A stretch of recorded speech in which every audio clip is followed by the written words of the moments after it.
Water. It is an essential part of all life on this planet. Nothing lives or survives without it. So why do we take water for granted? Is it because it is so easy for us to get? With the twist of a handle, we can have all we want. But can that continue? Do we have enough for our future and our children's future?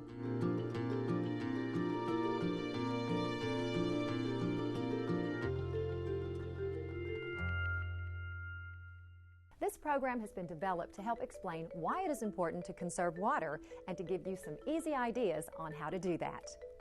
The Earth is sometimes called the blue planet because there is so much water. But 97% of it's salt water. 3% is fresh water, but 69% of this fresh water is frozen in the polar ice caps, and 30.7% is unattainable groundwater.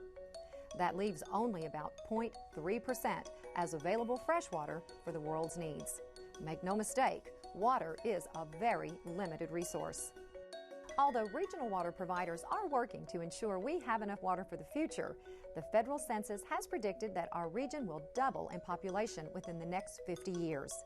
As our population increases, our new neighbors and our children will need places to live, and they will need water. New water supplies will be further away, and the infrastructure required to treat and deliver that water is very expensive. Water conservation is and must be a big part of every long-range water supply plan. By conserving water now, we can delay the cost of building those additional water resources later. Using water wisely now will help preserve this precious natural resource and will also save money now and in the future. So how can you save water? Here are some easy tips on how to save water indoors. One of the biggest water users in your home is the toilet. Pre-1985 toilets use up to 7 gallons per flush. Toilets manufactured after 1992 are required to only use 1.6 gallons per flush, and new high-efficiency toilets use only 1.3 gallons per flush, or GPF. Replacing an old toilet with one of the new toilets can save a family of 4 over 15,000 gallons per year. That's significant savings for your household, and when combined with others, is huge for our region. The day of low-flow toilets that are required for 2 flushes are over. Innovative engineering has perfected modern low-flow toilets to be super efficient. Be sure to check your toilet for leaks. The most common leak is between your toilet tank and the toilet bowl. Put a few drops of food coloring in the tank. Leave it alone for about 20 minutes.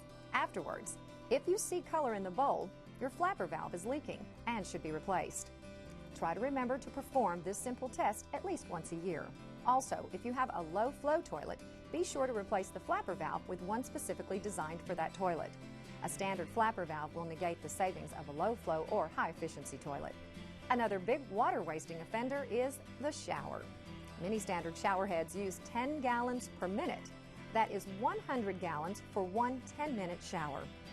By just switching to a high-pressure, low-flow shower head, you can save up to 7 gallons per minute, and you won't even notice the difference.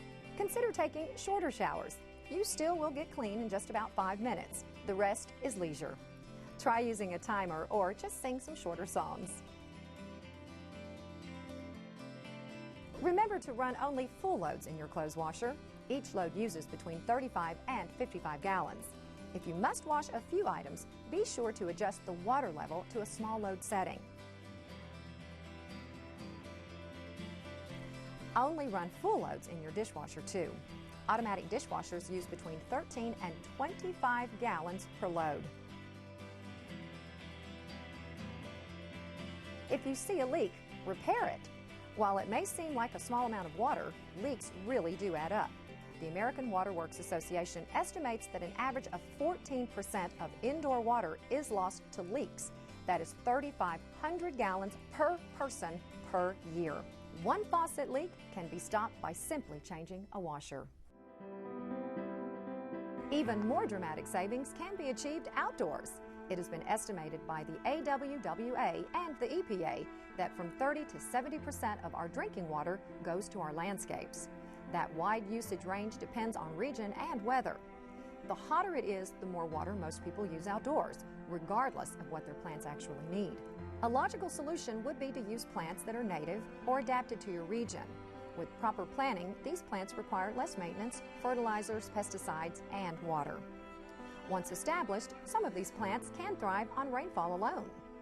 And if you love a particular plant that is more water hungry, be water wise and place it where it is convenient to add supplemental water by hand. Consider planning your landscape by water zones, keeping the plants that need the most water close to your outdoor water source. Plants that are more drought tolerant can be located further away as their water needs are less. And if you use native and adaptive plants, don't forget to change your watering habits. While some native plants will die of overwatered, some can adapt to more water than they need. Remember, once they are established, they will also need less water than the plants that aren't well suited in your area. Start with a plan and plant from there.